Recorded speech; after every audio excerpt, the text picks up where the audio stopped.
I'm confident that you don't know how to properly use the 3D camera and are making a ton of mistakes with it. Watch until the end and you'll get a bonus for free. Let me explain what I mean. You should only use the 3D camera when it's really necessary. Understand? If you just need a small 3D effect and you use the 3D camera, you are making a big mistake because you're complicating the process for yourself. Why do that? You can achieve the same effect without using the 3D camera. The 3D camera is only needed when you want to create a strong effect. Let me explain further. For example, turning the camera 180 degrees, adding depth of field, creating a unique path in 3D space. These are complex things that you can easily replicate with simpler method.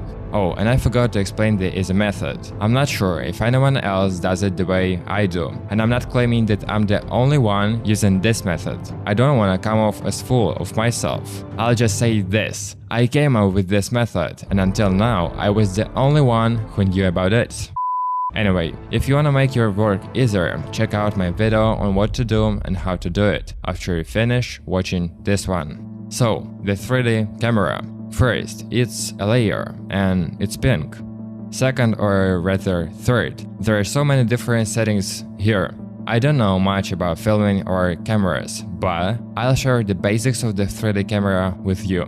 So, open camera options. Here you'll find zoom. This parameter lets you zoom in or out, and that's all. Just kidding. Depth of field is a setting that makes your video look nice. For instance, if you have an object and a background behind it, this setting will blur the background. I'll show you later and you'll understand everything. Focus distance adjusts the blur. The smaller the value, the more it blurs objects that are far away and makes closer objects clearer. Aperture controls how much the background is blurred. Blur level. Honestly, I don't know what it does. If anyone knows, let me know in the comments. Iris is the shape that the blur will take.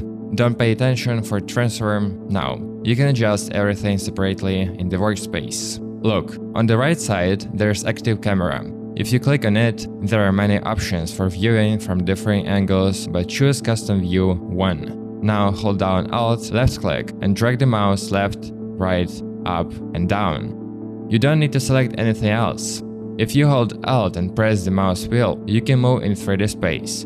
To increase or decrease the 3D composition, click on this icon, hold LMB and move right or left. When you click on the camera, you'll see Access. You can move and rotate the camera using the arrows and circles. After you've adjusted the camera, you can select Active Camera again to see the result. Sure, you can use Transform, but to understand how the camera moves, it's useful to view it from a different angle, especially if there are many objects in the 3D space. You know what would definitely be useful for you? I'll tell you, my products. With my After Effects educational program, you can learn all the basics from scratch in After Effects in the shortest time possible. In just a few weeks, you'll be creating animations like this without any question about how to do it. You can see how everything is structured in my demo version. If you want to create in the same style as me, then Edit in the Render Queue style is for you. I'll tell you where I started, how I developed my style, and how you can create your unique style. I'll also cover all the stages of creating my videos. There is also a demo version of my style. If that's not enough for you, I offer one-on-one training for 30 days. I only take one person per month. If you are interested, fill out the form, and if I approve, you'll be able to pay. Thanks for your attention. It's time to create something interesting. First, I would create my own background. That's better. It's obvious I made this. You can choose whatever you want, like a gray solid. That works too. But I'd recommend using some texture. Now, select Custom View 1, and from this angle, duplicate and arrange the background on all sides, placing the camera in the center. Don't forget to adjust the camera settings for a good setup.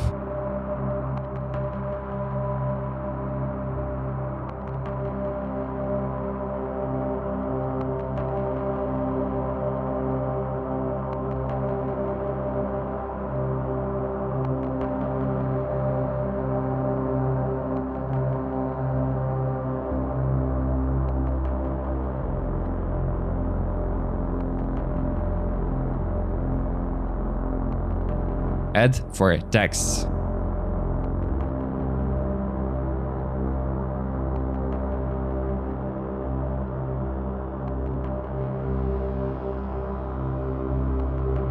3 in the front and 1 in the back. To adjust the text, I add glow and adjust it a little and the color of the text.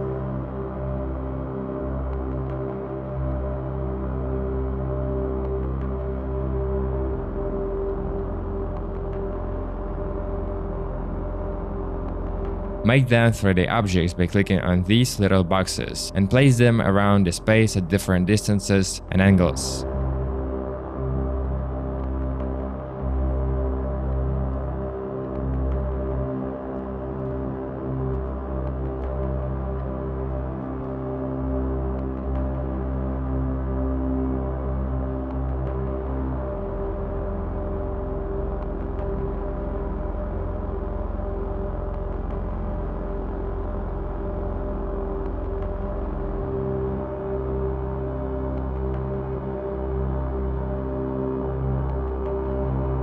It's important that all the layers are under the 3D camera, so that the blur applies to all the layers. Now it's time to adjust the camera. I'll start by adjusting the trajectory and changing the text size if it's so big or small. To animate, click the stopwatch next to position, X, Y, and Z rotation.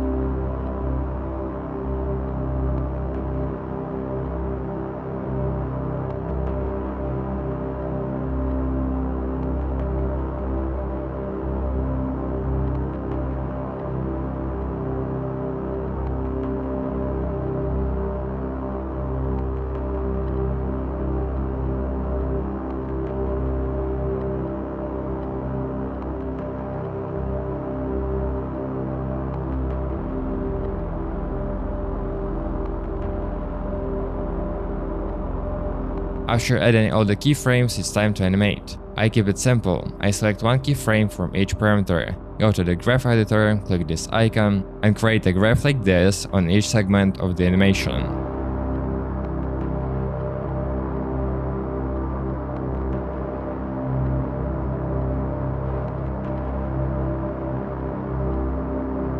If your parameters don't have the same graph, the animation will look bad, so make sure to align all the graphs equally.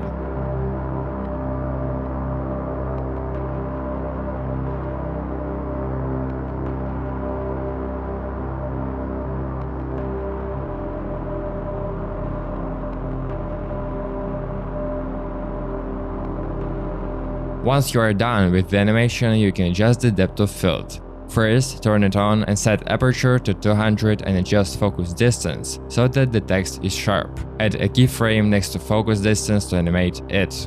You'll need to change this value for each word.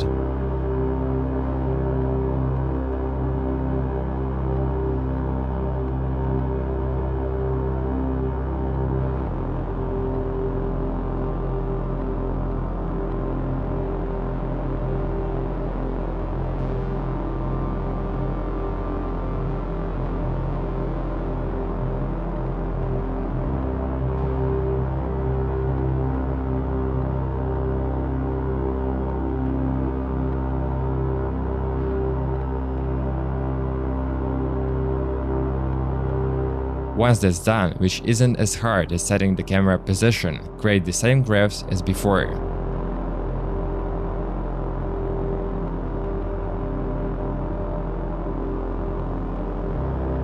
Add motion blur to all the layers by clicking on these little boxes. The final step is to add effects over all the layers. I'll do everything in one composition and enable motion blur on it too. Create an adjustment layer and add BCC Fast Lens Blur. If you don't have it, use Gaussian blur.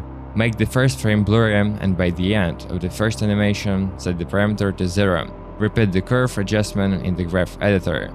On the last animation, set the parameter to 0 on the second to last keyframe and make it blurry at the very end. Then repeat the animation.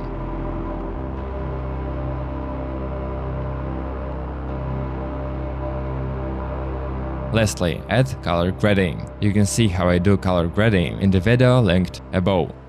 And now, a bonus for those who stayed until the end. I'm hosting a contest for my After Effects program. To enter, leave a comment below this video. I'll announce the contest results on my Instagram, so make sure to follow me. Thanks for watching, like the video if you enjoyed it, or dislike it if you didn't. Subscribe for more useful content, and let me know in the comments what you want to see in the next video. While I'm working on the new video, check out these ones.